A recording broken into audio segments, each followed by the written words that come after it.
Welcome back students to our today's new video. तो आज हम पढ़ने वाले हैं माइटोकॉन्ड्रिया के बारे में।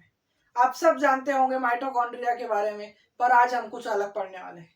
आपने ऐसा एंगल से कभी पढ़ा ही नहीं होगा। चलो देखते हैं माइटोकॉन्ड्रिया। माइटोकॉन्ड्रिया क्या है दोस्तों? माइटोकॉन्ड्रिया क्या है? माइटोकॉन्ड्रिया एक ऐसा सेल है जो इसे हम पावर हाउस ऑफ सेल कहते हैं। ये एक पावर हाउस ऑफ सेल है स्टूडेंट्स।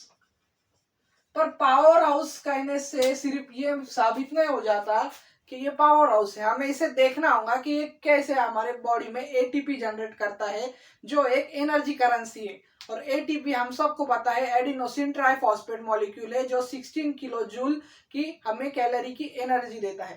पर ये कैसे जनरेट होता है स्टूडेंट्स?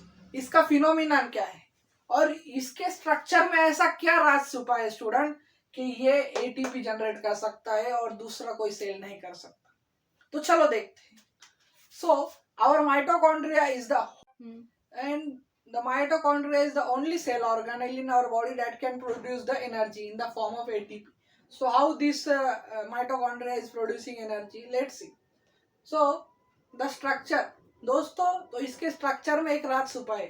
इसके स्ट्रक्चर में क्या राज छुपा है तो एक एक करके देखते हैं। इसका स्ट्रक्चर एक किडनी बीन के जैसा बना है या बीन शेप है, और इसकी आउटर मेम्ब्रेन होती है हर सेल ऑर्गेनल की तरह, और इनर मेम्ब्रेन होती है।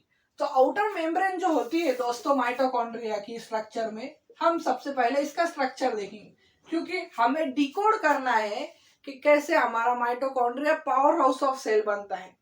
चलो तो सबसे पहले देखेंगे स्ट्रक्चर में देख रहे हैं हम आउटर मेम्ब्रेन। तो आउटर मेम्ब्रेन का हमें काम पता है। It is a protective, it covers the cell, it maintain the osmolarity and all this things. But what is the composition students? Composition आपको रिमेम्बर करनी है कि माइटोकॉन्ड्रिया की आउटर मेम्ब्रेन बनी होती है 40% ऑफ लिपिड से और 60% ऑफ प्रोटीन से। और यही स्ट्रक्चरल डिफरेंस है जो उसे इनर मेम्ब्रेन से अलग करता है, क्योंकि इनर मेम्ब्रेन में लिपिड ज्यादा है, प्रोटीन कम है, क्योंकि इसमें साइटोप्लाज्म के जैसा हमारा मैट्रिक्स है। तो चलो देखते हैं इनर मेम्ब्रेन के बारे में। और इनर मेम्ब्रेन ही होल सोल फंक्शनिंग है दोस्तों। इसमें इनर मेम्ब्रेन ही इंपॉर्टेंट रोल प्ले करती है दोस्तों। इसमें इनर मेम्ब्रेन में बहुत सारे स्ट्रक्चर है, जैसे कि क्रिस्टिया। ये क्रिस्टिया क्या है दोस्तों? हर माइटोकॉन्ड्रिया में आपने देखा होगा ये फोल्डेड लाइक स्ट्रक्चर क्या है। ये मैट्रिक्स के साइटोप्लाज्म के एक फोल्ड लाइक स्ट्रक्चर है। It is a fold like structure student, and it consist the F1 and F0. What is this thing students? F1 and F0। आपने एटीपी का synthesis का स्ट्रक्चर देखा होगा कि वो लॉलीपॉप मॉडल है, और उसमें होगा F1, F0, गामा, बीटा, ये सब यूनिट्स देखे होंगे। तो उसी का एक हिस्सा है ये F1 और F0। तो क्रिस्टिया में होता है F0, F1। और ये क्या करता है स्टूडेंट? इसमें होता है एंजाइम हमारा एटीपी सिंथेस। और आप सबको पता है एटीपी कैसे जनरेट होता है। फिर भी आपके लिए स्टूडेंट, सिर्फ आपके लिए मैं बताने जा रहा हूँ कि हमारा एटीपी मॉलिक्यूल कैसे बनता है। तो हमने ये देख लिया स्ट्रक्चर। अभी क्रिस्टिया में कैसे एटीपी जनरेट होता है, और वो भी माइटोकॉन्ड्रिया के अंदर। तो दोस्तों अभी हम वो देखने वाले हैं। तो साथ में बने रहिएगा, वीडियो को स्किप मत करना दोस्तों। बस देखते जाओ कि कैसे मैं आपको सिर्फ 1 मिनट में बताऊंगा कि एटीपी कैसे जनरेट होता है। एटीपी जनरेट होने को टाइम बहुत लगता है, पर मैं बता दूंगा सिर्फ आपके लिए दोस्तों। तो ये हमारी आउटर मेम्ब्रेन हो गई, ये इनर मेम्ब्रेन है।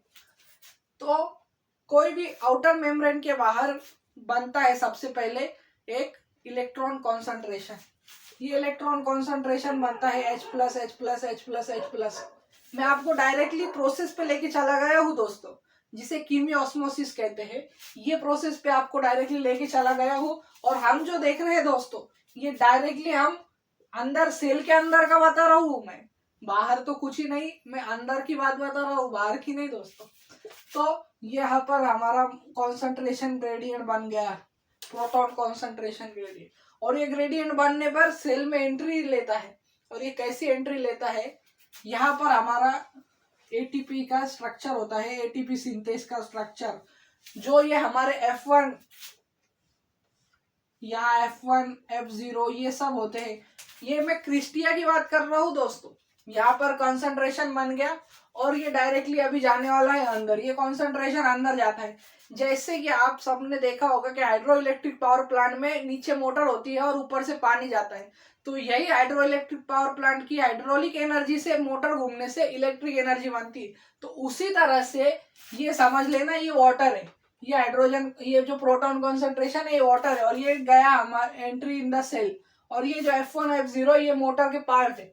और ये जब यहाँ से जब एक प्रोटॉन अंदर आता है तो इधर ATP synthase enzyme role play करता है स्टूडेंट्स। और ये एटीपी सिंथेस क्या करता है, ये एडीपी का इनऑर्गेनिक फॉस्फेट से बाइंडिंग कराता है, और इसी बाइंडिंग के बाद एटीपी मॉलिक्यूल जनरेट होता है। और ये प्रोसेस एक साइक्लिक प्रोसेस है, ये बार बार होते रहता है। और ये कहाँ पर होता है दोस्तों स्टूडेंट्स, ये होता है हमारे क्रिस्टिया में, जहां पर F1 के F0 के ये बारीक ये लॉलीपॉप लाइक स्ट्रक्चर या पे लॉलीपॉप लाइक स्ट्रक्चर प्रेजेंट है। तो ये क्रिस्टिया में होता है स्टूडेंट्स। और यही मेन फंक्शन है, मतलब सबसे मेन फंक्शन माइटोकॉन्ड्रिया का हमारे दिमाग में सबसे पहले आता है एटीपी जनरेशन। और यही एटीपी जनरेशन मैंने आपको सिर्फ 2 स्टेप में बता दिया। प्रोटॉन कॉन्सेंट्रेशन, अंदर जाने पर F1 F0 motor like function, ATP synthase convert ADP plus AIP and the ATP is form. बस इतना ही है स्टूडेंट्स। तो अभी हम देखेंगे फंक्शन। स्टूडेंट्स, जो हमारा माइटोकॉन्ड्रिया होता है वो कंपोजिशन में बहुत ही वाइड और डाइवर्स होता है। Mitochondria mainly consist of its own DNA. दोस्तों, उसका खुद का डीएनए होता है और उसे जो भी एंजाइम लगते हैं, विटामिन लगते हैं, वो खुद प्रोड्यूस करता है। माइटोकॉन्ड्रिया में विटामिन भी होते हैं क्योंकि ये अलग अलग फंक्शन में काम आते हैं। और माइटोकॉन्ड्रिया के लिए ये लिपिड्स होते हैं, बहुत प्रोटीन्स होते हैं। एंड माइटोकॉन्ड्रिया एक डाइवर्स फंक्शन प्ले करता है, इसलिए इसमें ये सब कंपोजिशन होते हैं। चलो देखते हैं सबसे पहले इसके फंक्शन। इसमें सबसे पहला माइटोकॉन्ड्रिया का सबसे पहला फंक्शन है एनर्जी प्रोडक्शन, जो हमने अभी देखा। How the ATP is produce we see in the chemiosmosis form. Second is the beta oxidation, which is also an very important process. तो ये बीटा ऑक्सीडेशन क्या है दोस्तों? बीटा ऑक्सीडेशन ये लिपिड मेटाबॉलिज्म है, फैट मेटाबॉलिज्म है। और fat से एनर्जी कन्वर्ट करना, मतलब फैट्स का यूज करके एटीपी बनाने में माइटोकॉन्ड्रिया एक इम्पॉर्टेंट रोल प्ले करता है, और इसी प्रोसेस को बीटा ऑक्सीडेशन कहते हैं। तीसरा है हमारा डिटॉक्सिफिकेशन। और ये किसका डिटॉक्सिफिकेशन करता है दोस्तों? ये अमोनिया डिटॉक्सिफिकेशन करता है।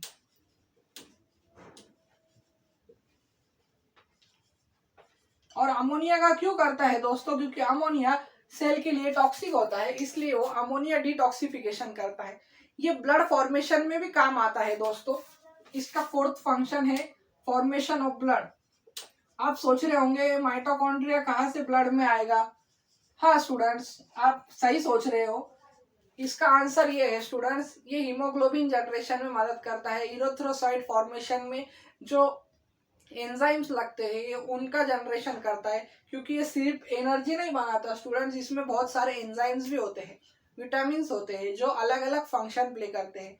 और इसका एक और फंक्शन है, and mitochondria also play important role in the gonads in the formation of spermatogenesis in 2 process, spermatogenesis and oogenesis. Because we all know that in the structure of sperm there is mitochondria present, and this energy required for the motility. And in the formation of also oogenesis, for the division of the oocytes, mitochondria play a very important role. And the another is the thermogenesis. आप सोच रहे होंगे thermogenesis क्या है? ये heat generation करता है। Mitochondria heat generation process में भी इंपॉर्टेंट रोल प्ले करता है। माइटोकॉन्ड्रिया का एक और फंक्शन है, वो है हमारा calcium ion storage. Calcium ion storage क्योंकि कैल्शियम बहुत ही इम्पोर्टेंट फंक्शन रोल प्ले करता है बहुत सारे केमिकल रिएक्शन में। तो कैल्शियम आयन स्टोरेज होता है दोस्तों। और माइटोकॉन्ड्रिया स्पर्म जनरेशन में भी मदद करता है और इसी प्रोसेस को स्पर्मेटोजेनेसिस कहते हैं दोस्तों। तो ये थे हमारे कुछ इंपॉर्टेंट पॉइंट्स माइटोकॉन्ड्रिया के फंक्शंस। हमने आज देखा स्ट्रक्चर देखा, हमने देखा एटीपी फॉर्मेशन और लास्ट में हमने देखे function. So that's all with today's lecture. Thank you for watching. If you like, subscribe to my channel.